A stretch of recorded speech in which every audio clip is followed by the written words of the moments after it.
Hey folks, welcome back to Merton Hyundai and Ed's Garage. So today I have a brand new 2020 Ioniq Ultimate in the showroom here. So this video basically is just to quickly show you some of the new things about the 2020, some of the changes from the 2019. If you haven't already seen my video on the 2019, please check below in the description. There is a link to that video. So we're going to start at the front, we're going to go to the back, and then we're going to go inside. So first thing to show you on the new 2020 Ioniq Electric is these beautiful LED daytime running lights. They have changed for 2020. So instead of just the one strip, we've got two strips there. And this is really cool. I'm going to go ahead and turn on the lights. Gone ahead and put the running lights on. So now you can actually see that, as I was saying, the LED daytime running lights actually pass through the bumper, kind of like the Palisade and some of the upcoming vehicles from Hyundai. Some signature styling from Hyundai there. Also, one of the big changes, of course, is the front end of the Ioniq. So no longer does it have the smooth black plastic or gray plastic on some of the colors. We actually have a texture as well as some active shutters there.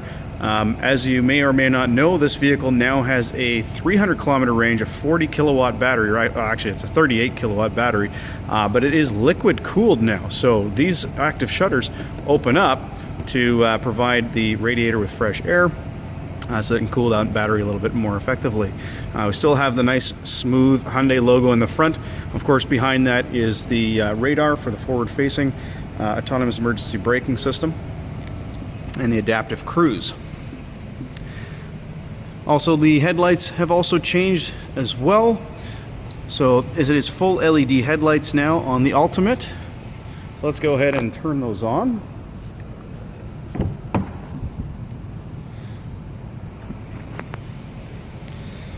Alright, so you can get an idea of what the headlights look like. And I'll put the high beams on now as well. Alright, so then all three light up. And let's put on the turn signal. Alright, so the turn signal, a traditional incandescent bulb. Alright, going around to the side of the car, you'll notice some much nicer wheels. These are, of course, aluminum alloy wheels. They still are opened up a little bit more than the previous generation, actually. Really love the design here, making me jealous. I've got the 2017 Ioniq Electric, and the wheels from that vehicle and the 2018 and 19, just no comparison. These look way better. Alright, let's go around to the back. And as you can see, another change here in the tail light. Redesigned tail lights, a really good look. Actually kind of like the tail lights in the old one too, but these ones definitely look better. Alright, so inside we're going to start with the hatch. So first thing, big difference. Some of you guys may actually have already noticed there is no privacy cover in this. On the Canadian model, you do have to purchase the privacy cover separate now. We got a little bit more storage here. So even though the battery has gotten bigger, the storage space is actually improved. A little bit of extra storage there, and when you lift the floor, the storage compartment here is definitely a more usable space. Also, when you pull out this piece of plastic in the old one, you could actually see part of the battery compartment. In this one now, it's showing that the battery is actually underneath the floor.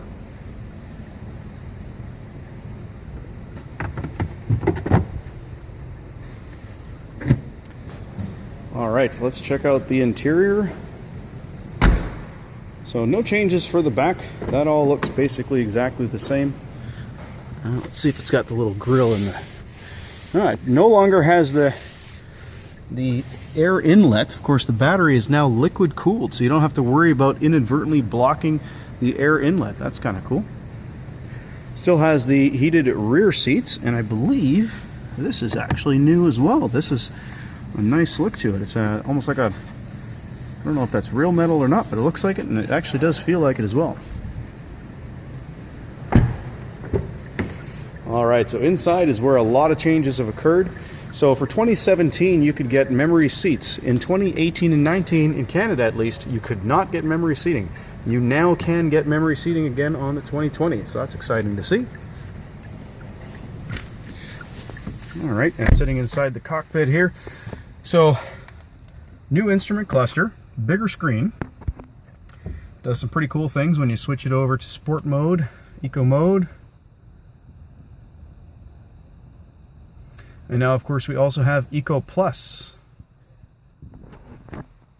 The paddle shifters also will bring the vehicle to a complete stop if you hold the left paddle shifter down. So that's new for 2020 as well.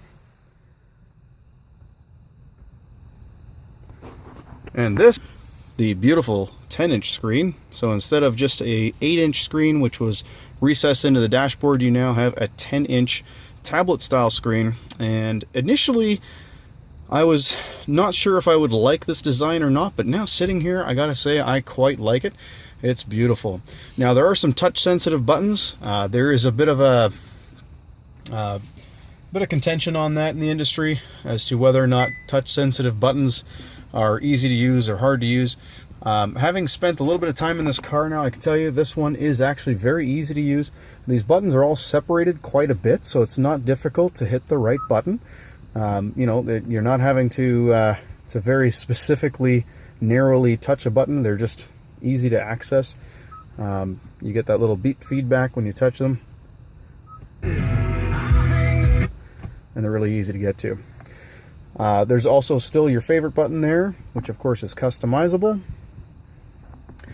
Customizable favorite button, you can choose, let me turn the brightness down a little bit here. You choose the EV screen, the home screen, you can turn the display on and off. Sounds of Nature is new, you may have seen that on my previous Kona videos. Phone projection, of course, is Android Auto, Apple CarPlay. And then phone, Bluetooth audio, BlueLink, and HD radio data. BlueLink, of course, is the next big thing in this car. This is something that a lot of previous buyers were a little bit upset about, the fact that you couldn't get BlueLink in the Ioniq. The new Ioniq has BlueLink, so you can now remotely start your vehicle from your cell phone. You can check the charging level, that sort of thing. It also, of course, has autonomous emergency services calling. In the event of an accident. You can also hit the SOS button on the mirror here. It's got the call for roadside assistance, Google navigation assistance. All of that is included for 3 years in Canada for free. Now with this, getting back to the screen here, with the touchscreen, you now have the ability to see 3 different things on the home screen here all at the same time. Now this screen is customizable. You can change what's actually here on the home screen. And when you tap on one of them, it does bring it to full screen as well. Let me just clear this up a little bit, sorry. And if we tap this little arrow button right here, it brings us back to a split. So you got your compass, your clock, your battery information, EV screen basically, your radio, another map. Now, of course, you can have a different screen over here. That's why you can see the map twice. Current weather. And then back to compass. Now, we still have, of course, automatic climate control. It is just single zone climate control. Of course, being a full electric, you don't want to waste power with dual zone climate control. But again, very easy to use layout. And honestly, again, I thought I was going to have a problem with the touch sensitive buttons, and quite frankly they are fine. I'm quite impressed at how easy they are to use.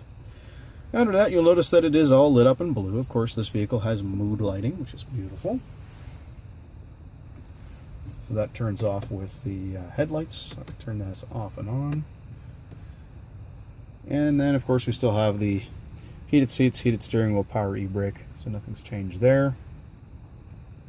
But quite a different dash layout, and it actually looks quite pleasing.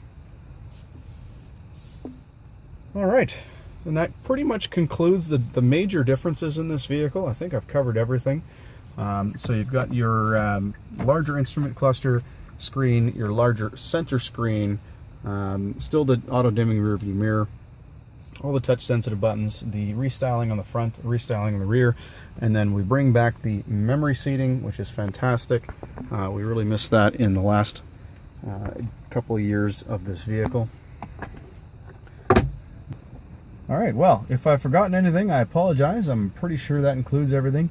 If you have any questions or comments, please don't hesitate to leave them below. Thank you so much for watching this video. I know it's a little bit of a shorter video, Didn't want to go over all the features because I've done that already in a couple of Ioniq EV videos.